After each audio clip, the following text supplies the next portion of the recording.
Assalamualaikum warahmatullahi wabarakatuh.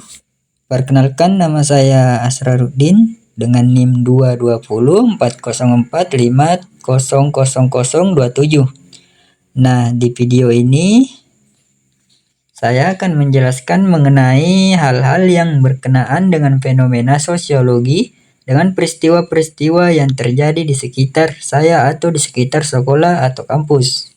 Baik, langsung saja. Yang pertama, sosialisasi dan penyesuaian diri, di mana siswa baru mengalami proses sosialisasi untuk beradaptasi dengan aturan dan norma sosial di sekolah atau kampus. Ketika seorang siswa baru memasuki sekolah atau kampus, ia harus mengalami proses sosialisasi untuk memahami aturan, nilai-nilai, dan norma-norma sosial yang berlaku di lingkungan kampus atau sekolah. Mereka belajar bagaimana berinteraksi dengan teman sekelas, guru, dan staf sekolah atau kampus. Nah, proses ini membantu siswa menyesuaikan diri dengan budaya dan tata tertib pendidikan yang ada. Yang kedua, peranata dan stratifikasi sosial, di mana evaluasi dan penilaian di sekolah atau kampus mengatur dan membedakan siswa berdasarkan prestasi akademik. Sistem evaluasi dan penilaian di sekolah atau kampus seperti ujian dan tes merupakan contoh peranata pendidikan yang mengatur dan mengukur kemampuan siswa. Peranata ini mempengaruhi stratifikasi sosial dalam pendidikan, di mana prestasi akademik menjadi faktor penting yang membedakan siswa berdasarkan tingkat kemampuan dan prestasi mereka. Yang ketiga, mobilitas sosial, di mana pendidikan dapat mempengaruhi mobilitas sosial individu dengan memberikan kesempatan untuk meningkatkan status sosial melalui pendidikan. Seorang siswa yang berasal dari latar belakang ekonomi rendah dapat mengalami mobilitas sosial melalui pendidikan. Dengan mendapatkan pendidikan yang baik dan mengembangkan keterampilan, mereka memiliki peluang untuk meningkatkan status sosial mereka dan mencapai keberhasilan ekonomi yang lebih tinggi daripada generasi sebelumnya. Nah, pendidikan dapat menjadi faktor penting dalam mendorong mobilitas sosial individu dan kelompok. Yang keempat, perubahan sosial, di mana perubahan dalam pendidikan terjadi melalui adopsi teknologi seperti penggunaan perangkat elektronik yang mempengaruhi interaksi dan pengalaman siswa belajar. Adopsi teknologi dalam proses pembelajaran seperti penggunaan perangkat elektronik atau platform digital adalah contoh perubahan sosial dalam pendidikan. Nah, perubahan ini dapat mempengaruhi cara siswa dan guru berinteraksi, menyampaikan materi pembelajaran, dan mengakses sumber daya pendidikan. Perubahan sosial seperti ini mempengaruhi dinamika pendidikan dan memberikan dampak pada pengalaman belajar siswa. Yang kelima, hubungan timbal balik dengan pendidikan, di mana konsep-konsep tersebut saling terkait dengan pendidikan karena pendidikan berperan dalam sosialisasi, menciptakan peranata dan stratifikasi sosial, mempengaruhi mobilitas sosial, serta mengalami perubahan sosial dalam respon terhadap perkembangan masyarakat, di mana konsep-konsep sosiologi tersebut terkait erat dengan pendidikan karena pendidikan merupakan institusi sosial yang memiliki peran penting dalam sosialisasi individu, menciptakan peranata dan stratifikasi sosial, mempengaruhi mobilitas sosial, dan mengalami perubahan sosial. Pendidikan membentuk dan dipengaruhi oleh dinamika sosial yang ada dalam masyarakat, serta memberikan kontribusi dalam membentuk masyarakat itu sendiri melalui interaksi antara individu, kelompok, dan struktur sosial. Baik, selanjutnya mengidentifikasi hal-hal yang berkenaan dengan fenomena antropologi dengan peristiwa-peristiwa yang terjadi di sekitar saya atau di sekitar sekolah atau kampus, di mana saya dapat menerangkan tentang konsep kebudayaan, transmisi budaya, budaya belajar, pendidikan multikultural, dan semuanya dihubungkan dengan konteks pendidikan atau hubungan timbal balik antara konsep tersebut dengan pendidikan. Nah, yang pertama, kebudayaan. di mana nilai-nilai, norma, tradisi, dan praktik yang mempengaruhi cara belajar dan interaksi dalam pendidikan. Nah, dalam konteks pendidikan di sekolah atau di kampus, kebudayaan tercermin dalam norma-norma, nilai-nilai, bahasa, adat istiadat, dan praktik-praktik yang diikuti oleh komunitas pendidikan. Nah, setiap lembaga pendidikan memiliki kebudayaan unik yang membentuk identitas dan memberikan arah dalam pendidikan. Misalnya, kebudayaan akademik yang menekankan nilai-nilai seperti kejujuran, kerja keras, atau rasa hormat terhadap pengetahuan. Yang kedua, transmisi budaya, di mana proses pengajaran dan penyampaian pengetahuan, nilai-nilai, dan keterampilan budaya kepada generasi berikutnya. Nah, dalam konteks pendidikan, proses pendidikan merupakan proses transmisi budaya, di mana pengetahuan, nilai-nilai, dan keterampilan budaya disampaikan dari satu generasi ke generasi berikutnya.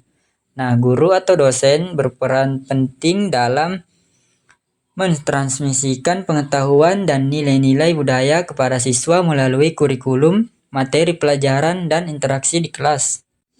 Yang ketiga, budaya-budaya belajar, di mana norma-norma, perilaku, dan praktik-praktik yang mendukung pembelajaran termasuk interaksi siswa, guru, penggunaan teknologi, metode pengajaran, serta penghargaan terhadap kreativitas dan inovasi. Nah, dalam konteks pendidikan, setiap kelompok atau lembaga pendidikan memiliki budaya belajar yang khas. Budaya belajar mencakup metode pengajaran, gaya pembelajaran, interaksi antar siswa dan guru, serta norma-norma yang mempengaruhi proses pembelajaran. Misalnya, beberapa lembaga pendidikan mendorong pembelajaran aktif dalam kolaboratif, sementara yang lain lebih berfokus pada pembelajaran mandiri. Yang keempat, pendidikan multikultural, di mana pengakuan, penghargaan, dan penerimaan terhadap keberagaman budaya dalam lingkungan pendidikan, melalui pengajaran tentang budaya, dialog antar budaya, dan menciptakan lingkungan inklusif. Dalam lingkungan pendidikan yang multikultural, siswa dengan latar belakang budaya, etnis, atau agama yang berbeda berinteraksi dengan bersama. Pendidikan multikultural mempromosikan pemahaman, penghargaan, dan penghormatan terhadap keberagaman budaya dalam konteks pendidikan. Nah, hal ini dapat tercermin dalam kurikulum yang mencakup beragam perspektif, kegiatan yang memperkenalkan budaya-budaya berbeda atau penggunaan bahasa yang inklusif. Nah, dari tadi yang saya jelaskan, hubungan timbal balik dengan pendidikan, konsep-konsep antropologi tersebut terkait dengan pendidikan, karena pendidikan merupakan ruang di mana kebudayaan dipertahankan, ditransmisikan, dan dikembangkan. Pendidikan mencerminkan dan mempengaruhi budaya, serta melibatkan proses transmisi nilai-nilai budaya kepada generasi muda. Selain itu, pendidikan juga dapat menciptakan lingkungan belajar yang menganjurkan penghargaan terhadap keberagaman budaya dan mempersiapkan siswa untuk hidup dalam masyarakat multikultural. Nah, selanjutnya fenomena sosiantropologi pendidikan yang saya temui di sekolah atau di kampus. Yang pertama, pluralitas budaya, di mana di sekolah atau di kampus yang memiliki populasi siswa atau mahasiswa yang beragam secara budaya. Terdapat fenomena pluralitas budaya. Ini mencakup adanya perbedaan bahasa, agama, tradisi, nilai-nilai, dan praktik-praktik budaya yang berbeda di antara individu-individu yang terlibat dalam proses pendidikan. Nah, pluralitas budaya ini mempengaruhi dinamika kelas, interaksi sosial, dan pendekatan dalam pengajaran. Nah, yang kedua, disparitas sosial ekonomi, di mana dalam konteks pendidikan terdapat fenomena disparitas sosial ekonomi, di mana siswa atau mahasiswa berasal dari latar belakang yang berbeda dalam hal status sosial dan kondisi ekonomi. Disparitas ini dapat mempengaruhi akses terhadap sumber daya pendidikan, kualitas pendidikan yang diterima, serta peluang kesuksesan akademik dan profesional. Nah, selanjutnya yang ketiga, gerakan sosial dalam pendidikan. Gerakan sosial dalam pendidikan mencakup upaya dan perjuangan kelompok-kelompok atau individu-individu untuk memperjuangkan hak-hak pendidikan, aksesibilitas, atau kesetaraan dalam pendidikan. Nah, fenomena ini melibatkan gerakan siswa, gerakan guru, atau gerakan masyarakat yang berperan dalam membawa perubahan dan meningkatkan kualitas sistem pendidikan.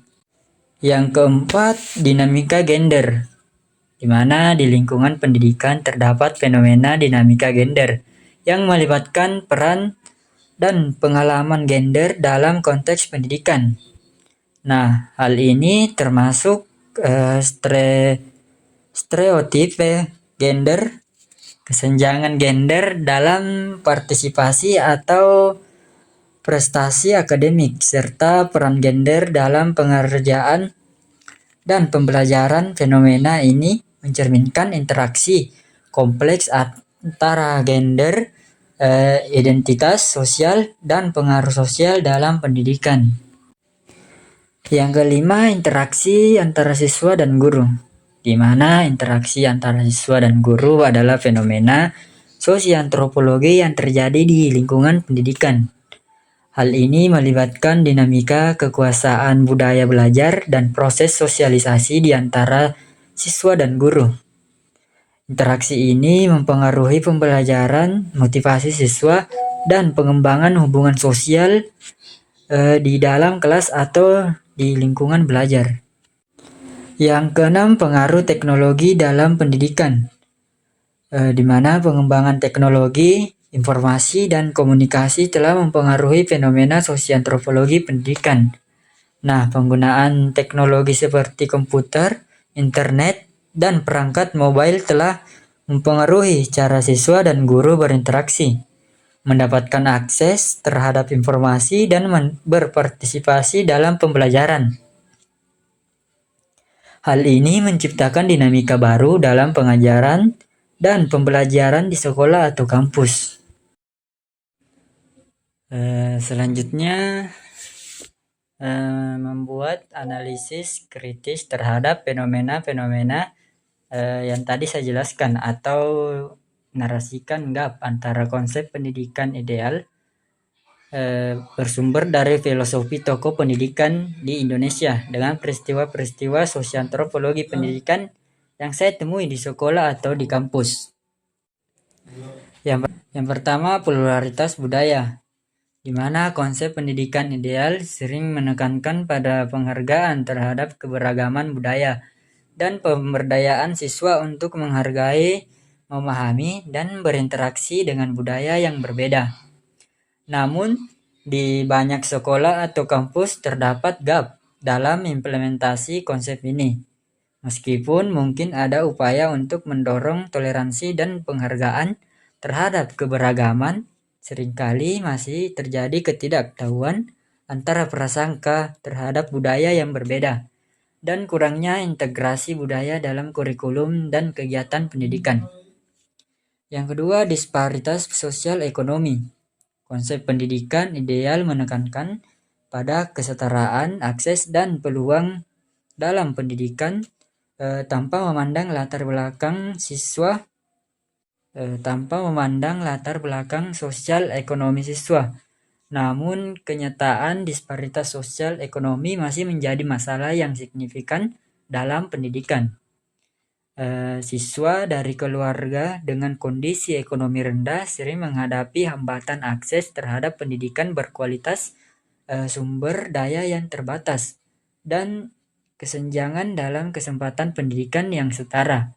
Gap ini menunjukkan perlunya upaya yang lebih besar untuk mengatasi disparitas sosial ekonomi dalam sistem pendidikan. Nah, yang ketiga, gerakan sosial dalam pendidikan, di mana pendidikan ideal mencakup perjuangan untuk menciptakan sistem pendidikan yang inklusif, adil, dan responsif terhadap kebutuhan masyarakat. Namun, Gap terjadi ketika gerakan sosial dalam pendidikan menghadapi tantangan dan hambatan dalam mengimplementasikan perubahan yang diinginkan. Nah, gerakan ini mungkin dihadapkan pada resistensi dari kekuatan yang mapan, kendala kebijakan, atau keterbatasan sumber daya. Sebagai hasilnya, perubahan yang diharapkan dalam sistem pendidikan tidak selalu tercapai dengan cepat atau secara menyeluruh. Yang keempat, dinamika gender, di mana konsep pendidikan ideal menuntut kesetaraan gender dalam akses, berpartisipasi, dan hasil pendidikan. Namun, gap terjadi ketika dinamika gender yang terkait dengan stereotip, ekspektasi sosial, atau ketidakadilan masih mempengaruhi pengalaman pendidikan. Nah, hal ini dapat terlihat dalam kesenjangan berpartisipasi antara laki-laki dan perempuan dalam bidang-bidang tertentu. Nah, stereotipe gender dalam pengajaran atau kurangnya dukungan terhadap siswa yang mengalami ketidakcocokan dengan norma gender yang ada. Yang kelima, pengaruh teknologi dalam pendidikan, di mana konsep pendidikan ideal menggambarkan teknologi sebagai sarana untuk meningkatkan akses, berpartisipasi, meningkatkan akses, partisipasi, dan hasil pendidikan. Namun, terdapat gap antara konsep tersebut dengan peristiwa-peristiwa sosiantropologi pendidikan yang terjadi di sekolah atau kampus. Nah, salah satunya adalah kesenjangan akses teknologi di antara siswa, di mana beberapa siswa tidak memiliki akses yang sama terhadap perangkat dan koneksi internet yang diperlukan. Nah, hal ini menciptakan ketidaksetaraan dalam memanfaatkan potensi teknologi dalam pembelajaran. Selain itu, ketergantungan yang berlebihan pada teknologi juga menciptakan ketenangan, di mana interaksi sosial dan keterlibatan langsung antara siswa dan guru dapat berkunjung atau berkurang. Gangguan atau kesalahan teknologi juga dapat mengganggu proses pembelajaran. Gap juga terlihat dalam kualitas dan relevansi konten yang disajikan melalui platform digital. Siswa mungkin menghadapi kesulitan membedakan informasi yang akurat dan berkualitas tinggi dari informasi yang kurang dapat dipercaya, serta konten yang tidak relevan dengan kebutuhan dan konteks yang kurang dapat dipercaya, serta konten yang tidak relevan dengan kebutuhan dan konteks mereka. Selain itu, ada perbedaan dalam penguasaan keterampilan digital di kalangan siswa dan pendidik, menciptakan ketimpangan dalam pemanfaatan teknologi. Nah, itulah tadi penjelasan saya mengenai peristiwa-peristiwa yang saya temui di sekolah atau di kampus. Sekian, terima kasih. Wassalamualaikum warahmatullahi wabarakatuh.